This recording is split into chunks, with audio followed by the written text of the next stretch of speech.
I'm Hypnos, and like every quiet night, I have a story to share.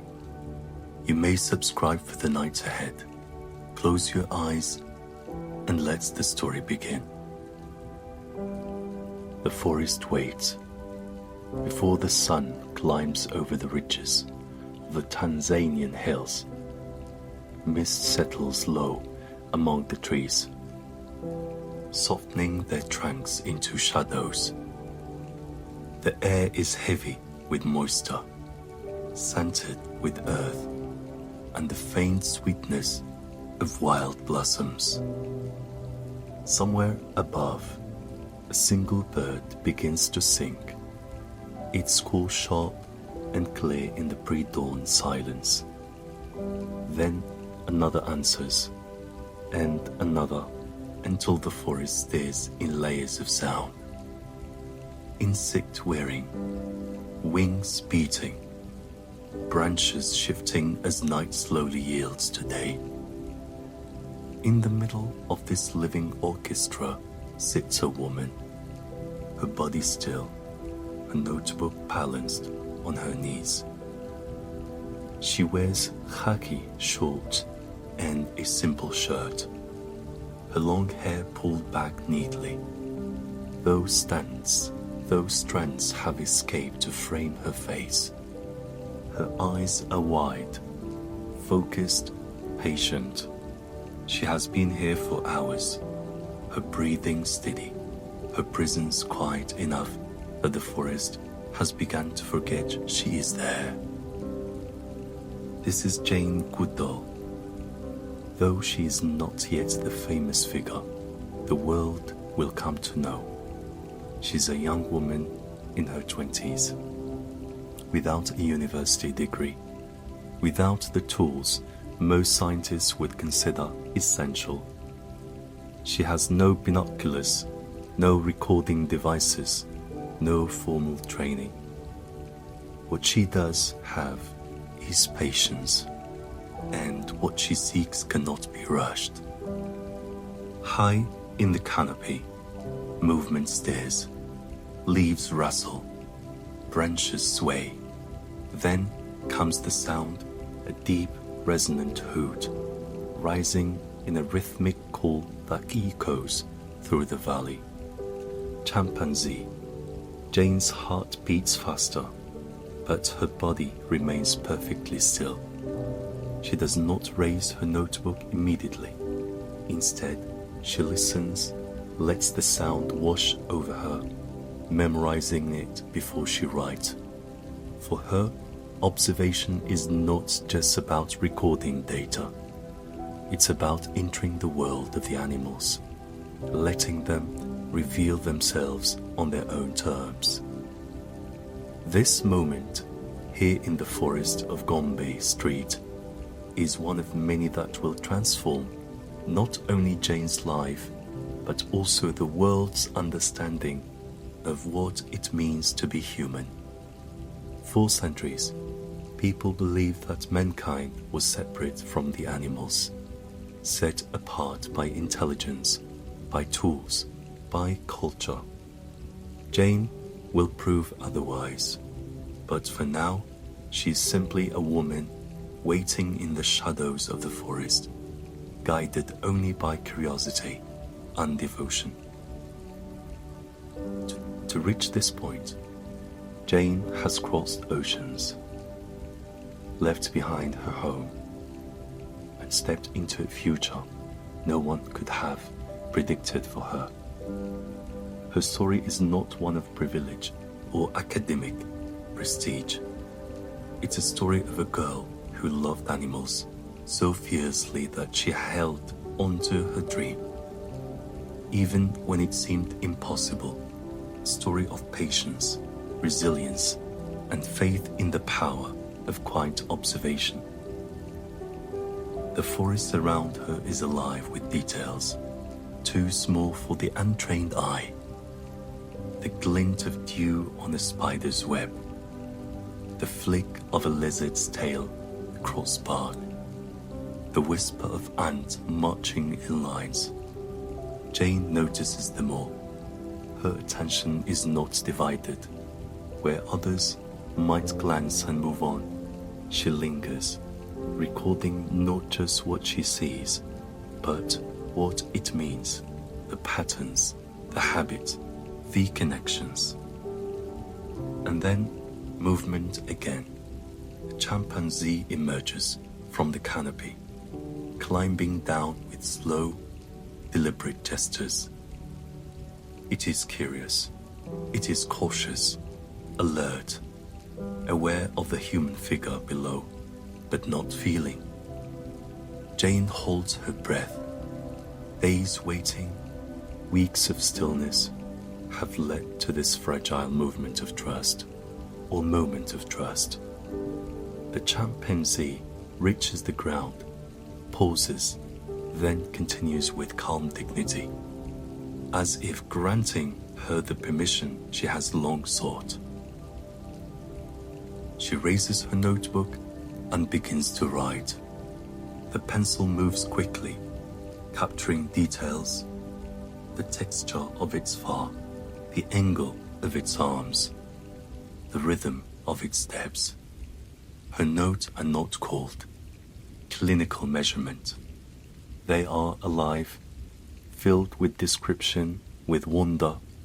For Jane, every observation is both science and story.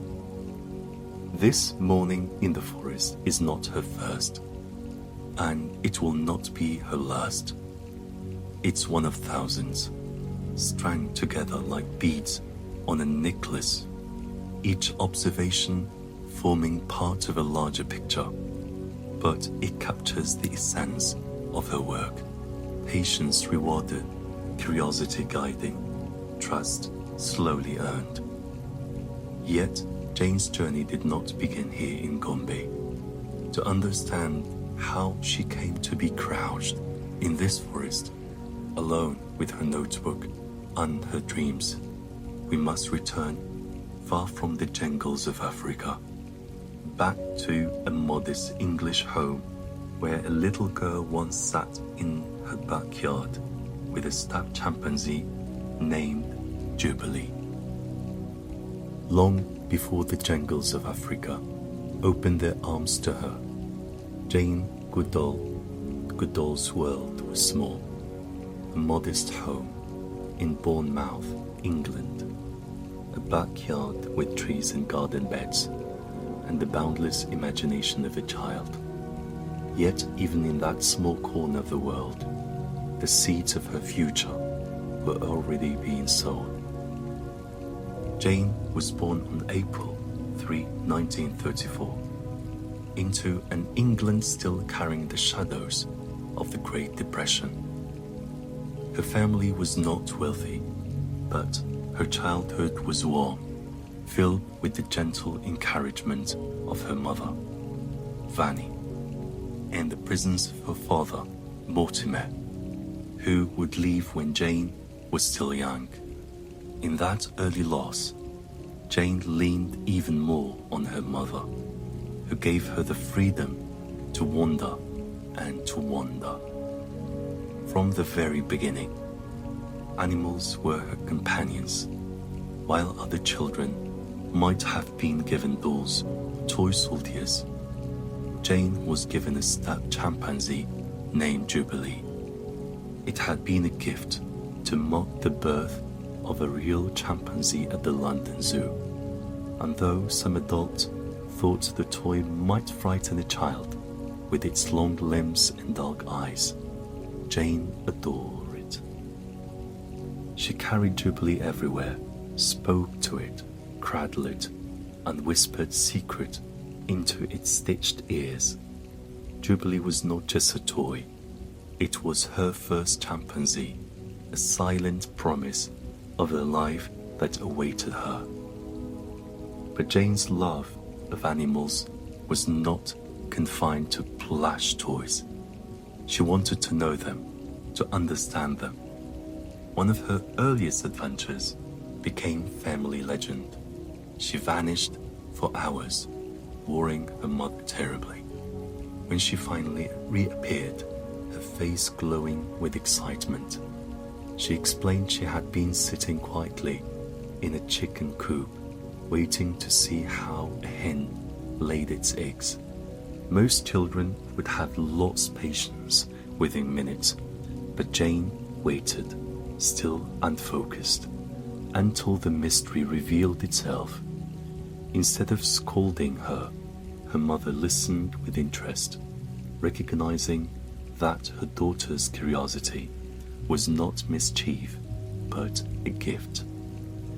This patience, this ability to sit silently for hours, was unusual in a child, but it was the very quality that would one day make Jane a scientist like no other. Where others rushed to conclusions, she lingered. Where others demanded quick results, she waited. Books also fed her imagination. One in particular, Tarzan of the Apes, became her obsession. She read it cover to cover, again and again. And while the world thrilled at the adventures of Tarzan, Jane dreamed of being his companion. Not Jane, the character in the book, but herself. She felt a kinship with the jungle, with the animals, with the idea of living among them in freedom. She even admitted later that she felt Tarzan had married the wrong Jane. Her love of reading was matched by her love of storytelling. Jane filled notebooks with sketches of animals, descriptions of her days, and imagined adventures in faraway places.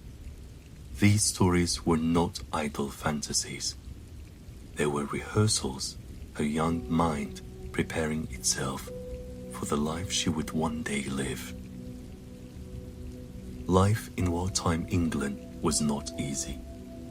World War II broke out when Jane was just 5 years old, and the shadow of conflict touched every family. Rationing limited food, blackout, darkened night, and the sound of sirens sometimes pierced the air. Yet, even in those difficult years, Jane's curiosity never dimmed. She found solace in nature, watching birds, insects, and squirrels in her garden, seeing in them a world untouched by war. Her mother, Vanny, played a crucial role, and like many parents at the time, who might have dismissed a girl's fascination with animals as childish, Vanny encouraged Jane. She told her daughter that if she wanted something badly enough, she must work hard, take every opportunity, and never give up. Those words, spoken in a modest English home, became the guiding principle of Jane's life. By her teenage years, Jane's dream was clear. She wanted to go to Africa. It was not a vague wish, not a passing interest. It was a calling. While her classmates spoke of becoming nurses, teachers, or secretaries, Jane quietly held onto her vision of wild places and animals. She didn't know how she would get there. Her family had little money, and she had no connections, but she believed she would. To move closer to that dream, Jane devoured every book she could find on animals in Africa. She studied nature around her with the same devotion she would one day bring to chimpanzees. Her journals from those years reveal not only a sharp eye, but also a deep empathy. She didn't see animals as objects of study. She saw them as individuals, each with their own lives and feelings. In time, necessity pulled her toward practical work. After finishing school, she attended secretarial training, a common path for young women in post-war England. She worked as a typist, earning money to support herself and her family. Yet even as she typed letters in office rooms, she never abandoned her dream. Every coin saved, every plan made, circled back to Africa. It might have remained only a dream, if not for an opportunity that would change her life forever. A friend invited her to visit Kenya, and though the cost was daunting, Jane saved diligently, putting away every bit she could. By her early 20s, she had enough for a boat ticket. The journey would take her far from England, across seas, into a future she had imagined since childhood. But before we step onto that boat, it's worth pausing here, in the garden with Jubilee, in the chicken coop, in the pages of Tarzan, for in those small, ordinary moments, the essence of Jane Goodall was formed. Patience, curiosity, courage to dream, all were there long before Africa called her name. The dream had lived in her heart for so long that it almost felt unreal when the chance finally came.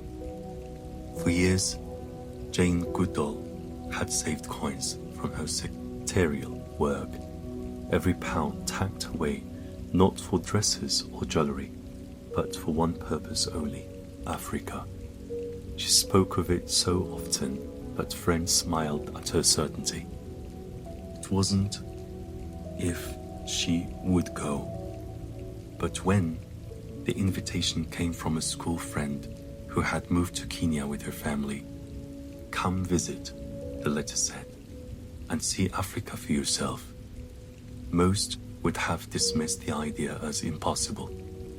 Post-war England wasn't a place of luxuries, and Jane's family did not have the wealth to fund such an adventure. But Jane had been preparing for this moment her entire life. She gathered her savings, tightened her budget further, and soon held in her hands a ticket that seemed almost magical. A passage by boat from England to Mombasa. The year was 1957, and Jane was 23 years old. As she boarded the ship, she felt a swell of excitement that drowned out fear. The deck groaned beneath her feet, the air thick with salt and smoke, the sea stretching endless and blue. She leaned on the railing, watching England's coastline shrink behind her. Ahead lay the unknown. The voyage itself was long and slow, giving her time to imagine what awaited her. She had read so much about Africa that her mind painted vivid pictures.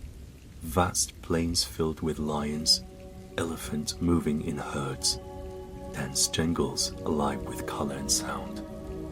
At night, she lay on her bank, listening to the creak of the ship, her heart racing with anticipation. This was not just a journey across the sea. It was a crossing from dream to reality. When the ship docked in Mombasa, the world opened before her. The air was warm, heavy with spice and sea breeze. The colors dazzled her eyes, bright fabrics, golden light, deep blue sky. Everything seemed more intense, more alive than the England she had left. She had imagined Africa countless times, yet reality was richer than her imagination. From Mombasa, she traveled inland to Nairobi, where her friend welcomed her with open arms. The city buzzed with life, market full of voices, cars weaving through narrow streets, the scent of coffee and dust mingling in the air. For Jane, every detail was a discovery, every corner a marvel. But the greatest moment came when she was introduced to Dr. Louis Leakey, a renowned paleontologist and anthropologist. Leakey was already famous for his discoveries of ancient human fossils in East Africa. He had dedicated his life to understanding human origins, and he believed that studying primates could unlock secrets about our own evolution. Jane was not a trained scientist. She had no university degree, no formal credentials. Yet, when Leakey met her, he saw something others might have missed. She listened intently, asked thoughtful questions, and radiated a quiet determination. Most importantly, she loved animals, not as specimens, but as beings with lives worth understanding.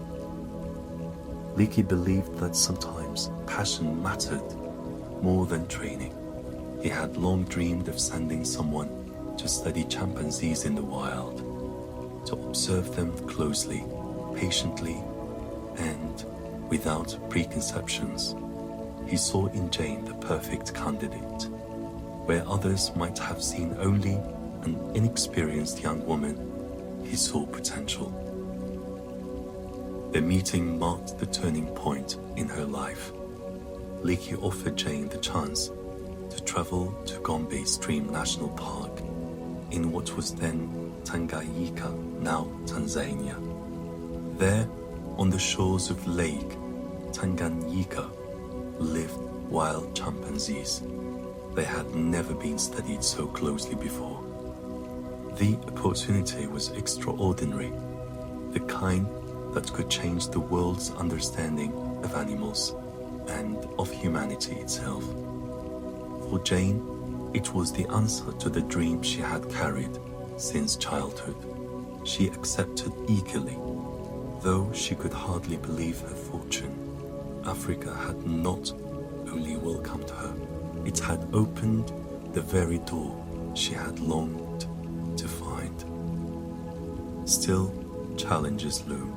In 1957, it was unusual for a young woman to set out alone into the African wilderness. Concerns for her safety meant that she could not go unaccompanied. Her mother, Vanny, once again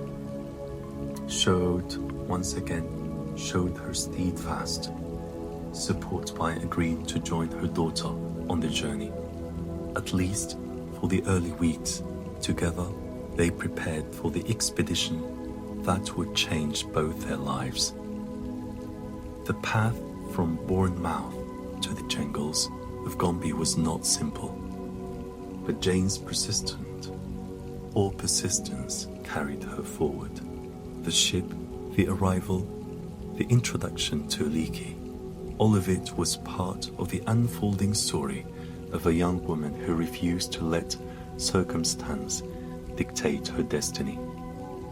At night in Nairobi, Jane lay awake beneath mosquito nets, listening to the distant calls of night birds and insects. The sounds lulled her, but they also whispered of what lay ahead. Soon she would leave the city behind, stepping into the wild, where the forest waited, and with it, the chimpanzees who would become her lifelong companions. The journey had brought her across seas into the heart of Africa, but the true adventure, the one that would shape her legacy and redefine humanity's understanding of its closest relatives, was only just beginning. The shoreline of Lake Tanganyika stretched wide and shimmering, the waters catching sunlight like glass. Behind it rose the hills of Gombe Stream Reserve, dense with forest, thick with secret This was no city, no garden, no imagined jungle from a book. It was wilderness in its truest form, alive with sounds Jane Goodall had never heard before. The year was 1960. Jane was 26 years old, accompanied by her mother, Fanny, and a small team of local guides. Together they stepped into the wild, carrying supplies to establish a simple camp that would become Jane's home for months to come. Tents were pitched beneath the trees, wooden crates stacked with food, notebooks, and the most essential tool of all, patience. For Jane, the first night in Gombe were a blend of awe and unease. The forest was not silent, it roared with life. Insects droned in waves, frogs croaked from unseen pools, and in the distance the haunting calls of chimpanzees echoed through the hills. She lay awake in her canvas tent, listening, her heart racing not with fear, but with wonder. This was the world she had dreamed of, raw and unfiltered. Each morning she woke with the sun, lacing her boot and climbing the steep trails that cut into the hillside. She carried her notebook, her binoculars, newly provided by Leakey's team, and her endless determination. The chimpanzees, however, were not waiting with open arms. At first, they fled at the sight of her. A glimpse of her figure sent them crashing through the undergrowth, retreating into the canopy, where only shadows remained. Jane understood. To them, she was an intruder, a stranger in their world. Trust would not come easily. So she adapted. She climbed ridges, found vantage point, and sat quietly for hours, sometimes the entire day. Barely moving, she let the forest fold around her, becoming another part of its stillness. Slowly, her patience began to pay off. The chimpanzees stopped fleeing, quiet so quickly. They lingered longer, watched her from a distance. Day after day, observation by observation, she began to piece together fragments of their lives. She gave them names, a choice that set her apart from the scientific norms of the time. Where others spoke of numbers and specimens, Jane saw individuals. David Greybeard, with his white chin, became the first to trust her presence.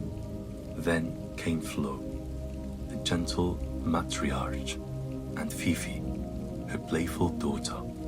By naming them, Jane acknowledged their personalities, their quirks, their dignity. For her, they were not objects of study, but beings with lives as complex and valuable as our own. Her notes filled quickly. She recorded what they ate: fruit, leaves, occasional insect. She described their social bonds, the way mothers carried infant, the play of the young, the grooming sessions that bound the group together. Her handwriting captured details many might overlook, the way one chimp touched another's shoulder, the tilt of a head, the rhythm of their movement. But the breakthrough came with tools. One morning, crouched quietly, Jane watched David Greybeard approach a termite mound. Instead of simply eating from it, he picked up a twig, stripped its leaves, and inserted it into the mound. When he withdrew it, termites clung to the stick, which he then ate. Jane gasped softly. She was witnessing tool use, something once thought unique to humans. Soon, she observed others not only using tools, but making them. This discovery sent ripples through science and philosophy alike. If chimpanzees could make and use tools, then the line between human and animal was thinner than anyone had dared to admit. Leakey's response to Jane's letters was legendary. Now we must redefine tool, redefine man, or accept chimpanzees as human. The world, however, did not yet know what Jane was witnessing. In those early months, her work was solitary, quiet, sometimes lonely. There were long stretches of waiting, of heat and exhaustion, of uncertainty, but Jane never wavered. Each day she climbed into the hills, sat among the trees and watched. Her mother, meanwhile, became an anchor at camp. While Jane disappeared into the forest, Fanny built trust with local communities, offering medical help to villagers, sharing kindness and conversation.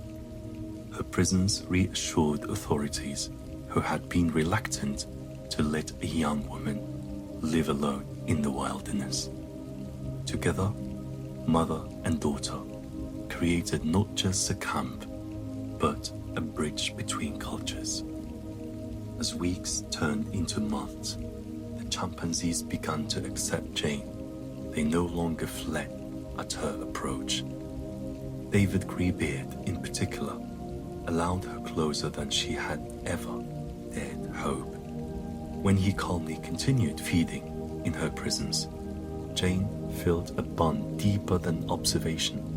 It was recognition, a silent agreement that she could belong here, if only she respected their world.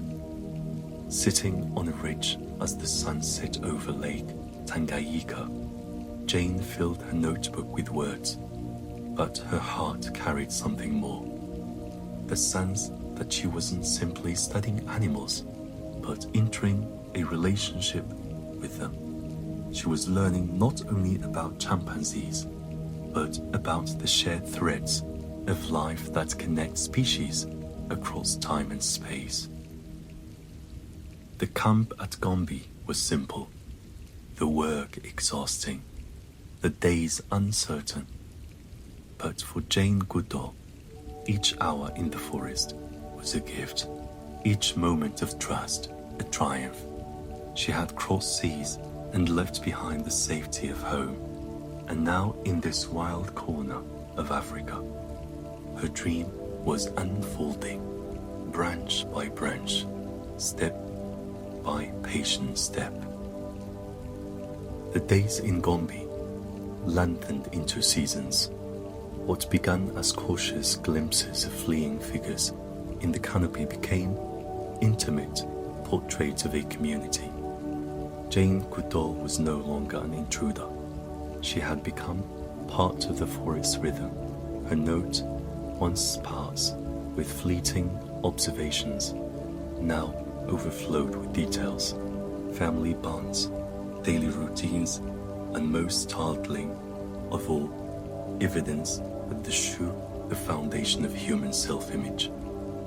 The first great revelation had come with David Greybeard and his twig, chimpanzees using tools. For generations, science had insisted that tool-making defined humanity, but here, on the slopes above Lake Tanganyika, a wild chimpanzee had calmly broken that boundary.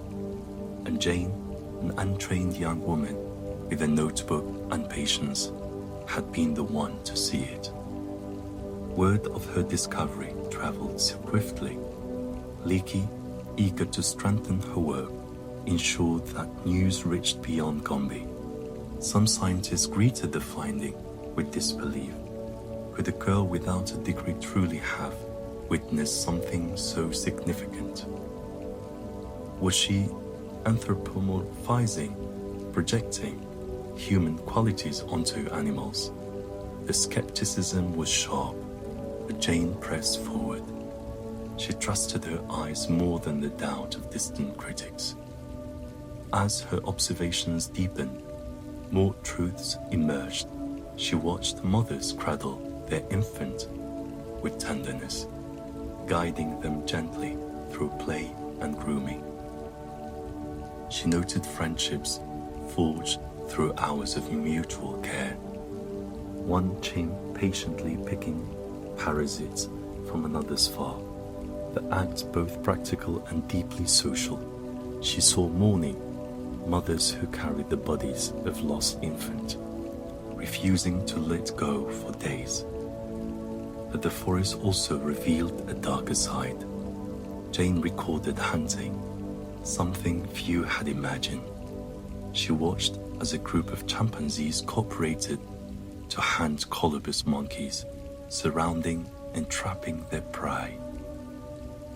With chilling strategy, they shared the meat afterward, reinforcing bonds but also establishing hierarchies. More disturbing still were the acts of aggression. Rivalries broke into violence, and even within families, tensions erupted. Jane witnessed brutal fight, infants killed by other chimps, and moments of cruelty that challenged her romantic notions of harmony in nature. The chimpanzees were not perfect beings of peace. They were complex, capable of both kindness and brutality. These discoveries painted a picture of chimpanzees not as simplified versions of humans, but as beings with their own societies, their own conflict, their own depth. They were closer to us than anyone had dared admit, mirrors of both our gentleness and our violence. The world began to take notice. Journalists arrived, their cameras capturing images of Jane sitting quietly among the chimps, her long hair tied back, her gaze steady and calm. She appeared less like a scientist in the conventional sense and more like a bridge, someone who had stepped out of human society to meet another species on its own terms. Yet, with recognition came challenge. Some in the academic world continued to dismiss her. They bristled at her choice to give the chimps names instead of numbers, accusing her of sentimentality. She warned that she was losing objectivity, blurring the line between observation and empathy. Jane disagreed. For her, names acknowledged individuality. To reduce David Greybeard or Flo to chimpanzee number 1, 6, or female number 12 was to erase their personalities, their stories. The criticism did not silence her. Instead, it deepened her resolve. She continued to fill notebooks with observations, each entry careful and precise, yet alive with detail. When scientists read her note, they found evidence as rigorous as any data set, though wrapped in a narrative style that reflected her connection to her subject. As the years passed, her camp grew.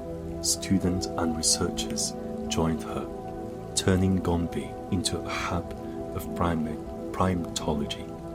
What had begun as a solitary effort now became a long-term study, one that would continue for decades, even after Jane herself left the forest. But the challenges were not only academic.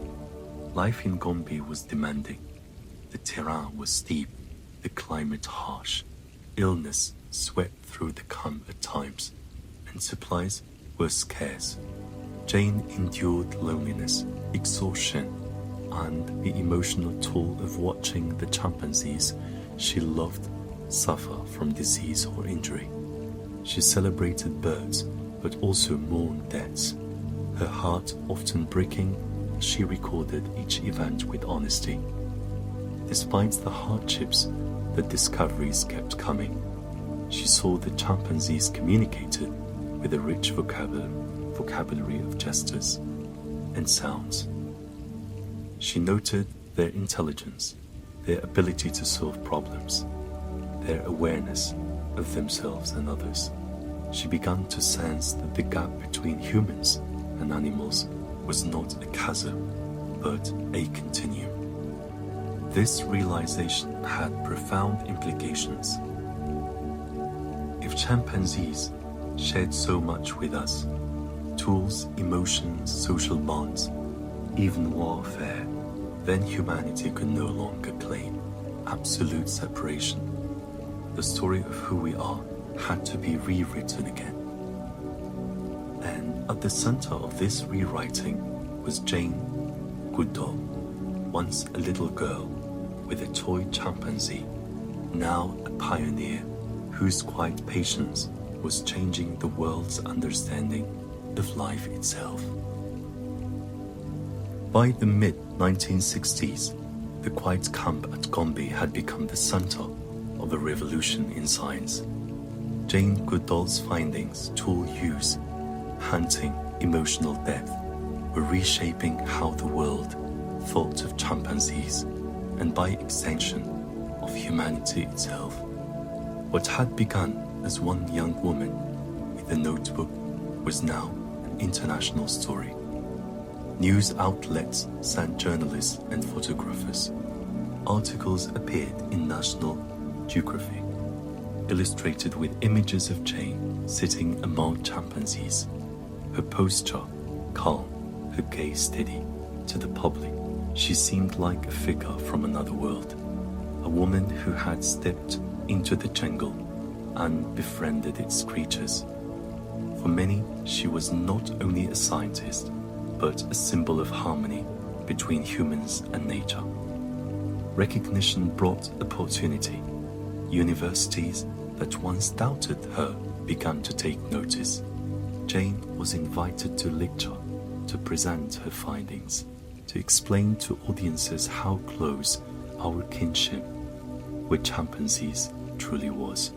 Her words, spoken softly with conviction, carried weight. She did not argue with aggression. She persuaded with evidence, with stories, with the quiet authority of someone who had lived the truth she described. In 1965, she completed her doctoral degree at Cambridge University, one of the rare students to be admitted without a prior bachelor's degree. There, too, she faced skepticism. Some professors criticized her for giving chimps names, for describing emotions that others thought belonged only to humans. But Jane held her ground. She believed science needed both rigor and empathy, both data and recognition of individuality. In time, her perspective reshaped the field of primatology itself. As the years passed, her role began to shift. The patient observer of Gombe became an advocate, speaking not only for science, but for the animals themselves. She saw how forests were shrinking, how chimpanzees' populations were declining under pressure from hunting, deforestation, and disease. Her notebooks, once filled with discoveries, now also recorded loss. Jane could not remain silent. She began to travel widely, carrying her message to audiences across the continent. She stood before politicians, conservationists, and school children, reminding them that the survival of chimpanzees was tied to the health of the planet, and that the choices humans made would shape the future of all species. Her advocacy was not dramatic or forceful. She spoke with the same patience she had shown in the forest. She told stories of Flu raising her infant, of David Gree birds, trust, of the moment of tenderness in the flashes of cruelty. These stories touched people more deeply than statistics ever could. They made listeners feel that chimpanzees were not distant creatures but kin, deserving of respect and protection. Her work expanded beyond chimpanzees. She saw connections everywhere, between human poverty and environmental destruction, between education and conservation, between local communities and global challenges. She believed that to save wildlife, one must also care for people, for without hope and opportunity, the pressures on the forest would never erase. In the 1970s and 1980s, Jane's fame grew. She became not only a scientist, but a public figure. Her name recognized far beyond the world of academia. She appeared in documentaries, wrote books, and continued to return to Gombe even as she spent more time abroad. Her life was no longer that of a solitary observer, but of a global messenger. The transition was not easy. Jane loved the forest, the quiet of mornings by Lake Tanganyika, the intimacy of watching chimpanzees live their lives. Travel pulled her away from that peace into airport, hotels, lecture halls, but she accepted the sacrifice, knowing that her voice could carry the forest's message farther than her presence alone. She founded organizations to support her mission, most notably the Jane Goodall Institute, dedicated to research, conservation and community development, through which she created programs like Rewrote and Shoot, which empowered young people around the world to take action for animals, people, and the environment. Recognition poured in: awards, honorary degrees, international honors. Yet Jane remained grounded, uninterested in fame for its own sake. What mattered to her was whether more chimpanzees would survive, whether more forests would be protected, whether future generations would inherit a planet still rich with life. Even as she spoke to crowds of thousands, Jane carried with her the same qualities that had guided her in Gombe: patience, empathy, and the conviction that quiet observation could change the world. She reminded audiences that every action mattered, that change came not only from government, but from individuals choosing compassion. A young woman who once sat silently in a chicken coop for hours, who once dreamed of Africa while reading Tarzan, had become one of the world's leading voices for conservation, and still at the heart of it all was her bond with the chimpanzees, those who had trusted her, taught her, and shown humanity a mirror of itself. By the 1990s, Jane Goodall's life had transformed completely. The young woman who once sat quietly in the forest of Gombe with nothing but a notebook was now one of the most recognized voices in the world of conservation. She was no longer simply an observer of chimpanzees. She had become their ambassador, their defender, their tireless advocate. Her days was no longer spent in stillness. Instead, they were filled with movement, airport, lecture halls, conferences, and meetings. She traveled more than 300 days a year, her schedule demanding, her energy seemingly unending.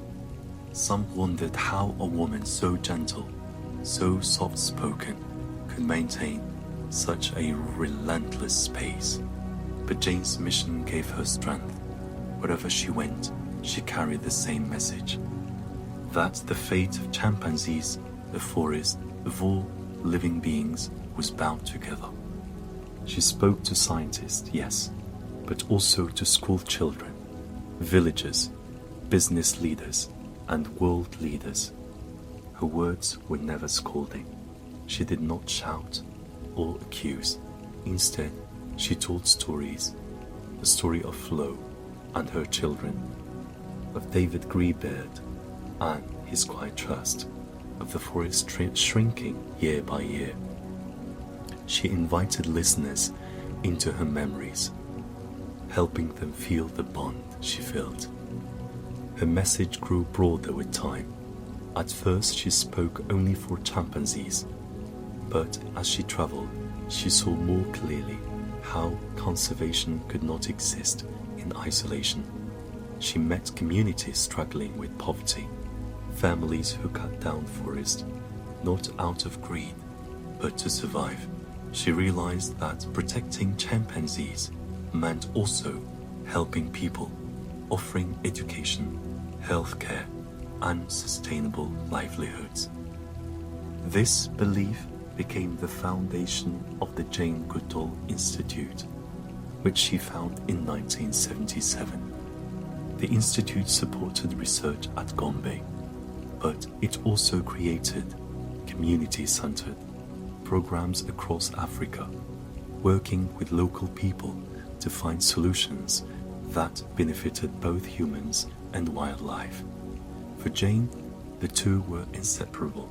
Her most ambitious outreach came in 1991, when she launched Root and Shoot, global youth program.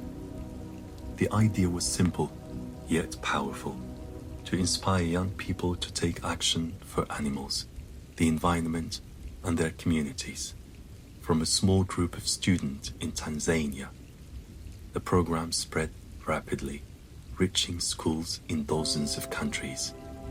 Jane believed that young people were the key to hope, and she devoted herself to nurturing their energy and ideas. Her advocacy took her to the highest stages. She addressed the United Nations, spoke at the World Economic Forum, and met with presidents and prime ministers. Yet she remained most at ease in classrooms, kneeling to speak with children, listening as much as she spoke.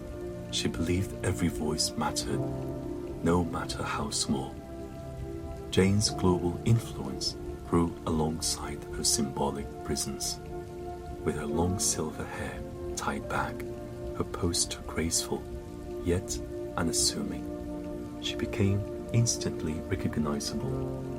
People saw not only a scientist, but a moral figure, someone who embodied compassion and persistence. She was often compared to a saint of the natural world. Though she herself rejected such titles, she was simply doing what she believed was right.